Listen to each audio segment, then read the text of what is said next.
पर्यटन स्थळ म्हणजे अशी एखादी जागा जिथे लोक फिरण्यासाठी, मनाला शांतता मिळवण्यासाठी किंवा नवीन काहीतरी शिकण्यासाठी जातात.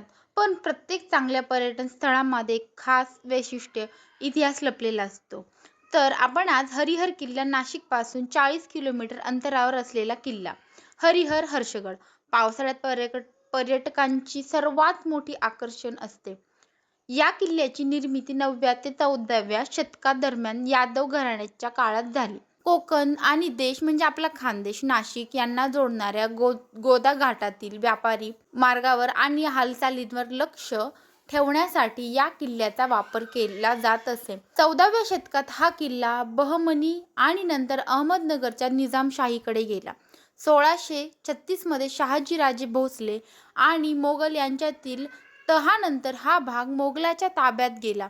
मराठा साम्राज्य. छत्रपती संभाजी महाराजांच्या काळात मराठ्यांनी हा किल्ला जिंकून घेतला. पुढे 1818 मध्ये इंग्रजांनी मराठा साम्राज्य संपवताना कॅप्टन ब्रिग्सच्या नेतृत्वाखाली हा किल्ला ताब्यात घेतला.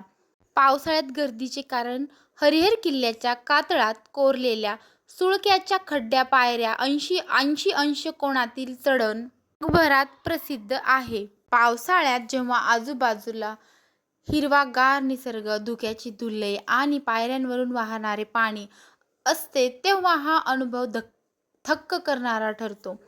किल्ला महाराष्ट्राचा ज्वलंत इतिहास तर सांगूनच जातो, पण पावसाळ्यातील त्यांचा निसर्ग आणि सौंदर्य पाहण्यासाठी लोक आवर्जून इथे गर्दी करतात.